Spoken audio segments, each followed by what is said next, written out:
Joining us now is real estate expert Barbara Van Poole. Good morning, Barbara.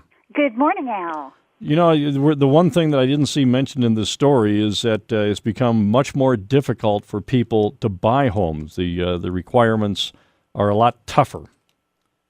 You know, I agree with you. It is more difficult to get a home loan, but for those who can qualify, we have extremely low mortgage rates, and it is a very good time to buy. So the best thing is to consult with both a mortgage lender as well as a good realtor in your area. Yeah, no question about that.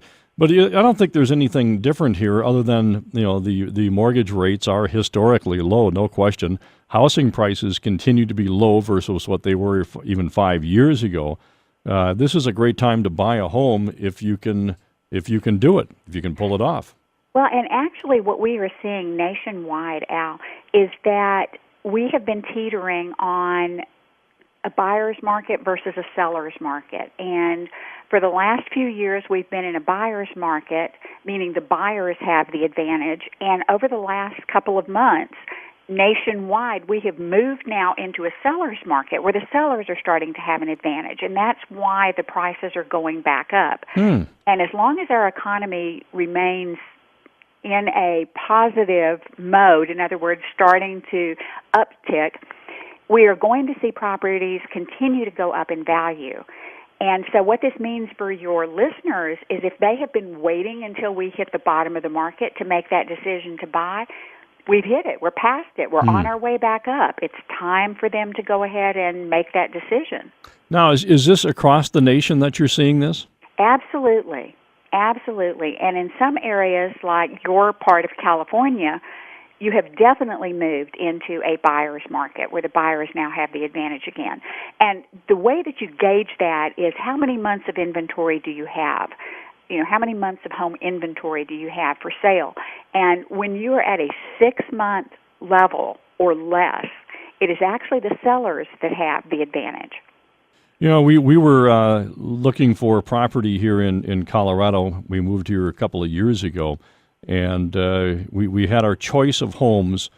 But then suddenly, when we were we were ready to buy, suddenly we had a top 5 list of homes, and they all went boom, just like that. And now homes are selling. They seem to be moving quite quickly in Colorado, which was. And I'm sorry, I said California. I meant that's okay. Colorado. That's all right. That's all right. We knew what you meant.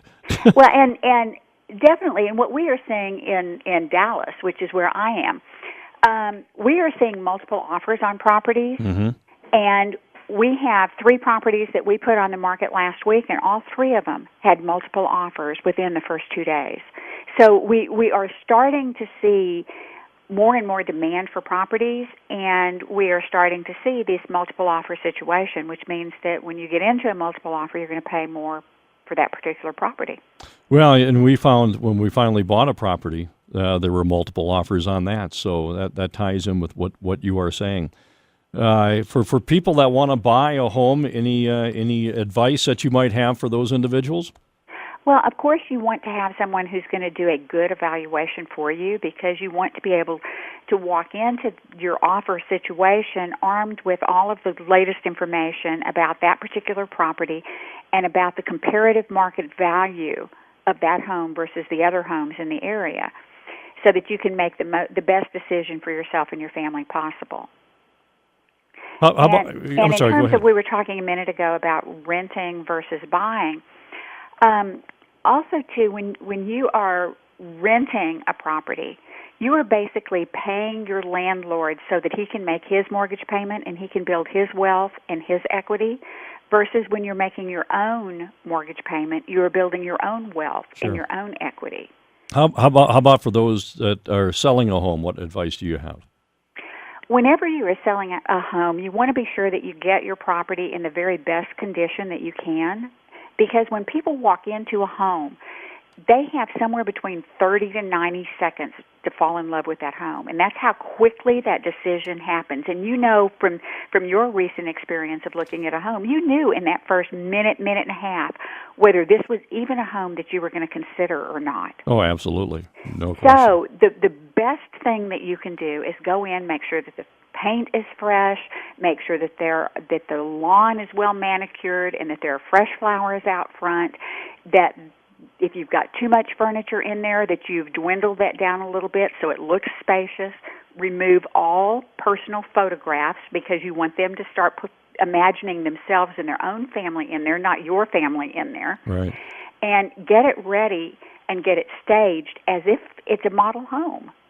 And take the day glow orange off the walls of the master bedroom. Well, you definitely want it to be neutral colors because, again, you want them to be able to imagine their own furnishings in there, not yours. From a write-off standpoint, are there any write-offs that we are missing that we just don't realize that we could be writing off as homeowners? Well, when you are a homeowner, there are a lot of tax deductions that you can take. You can take the interest, you can take your closing costs, and there may be some other maintenance costs that you may be able to deduct as well from your taxes. Absolutely. Those are the standards. I was wondering if there might be anything that we might be missing, but I don't think there are because we're pretty adept at that. Well, and you would definitely want to be talking to your accountant to be sure that you are hitting all of the possible tax breaks. Absolutely. Barbara, do you have a website that you'd like to plug? We do. It's VanPooleProperties.com, and that's V as in Victor, A-N, P as in Peter, OOLE.com. And if your listeners do not know a good realtor, they can certainly contact us at info@vanpoole.com, and we would be happy to send them and help them get a good realtor in their area to be sure they're getting the very, very best advice possible. Very good. Barbara, thank you so much.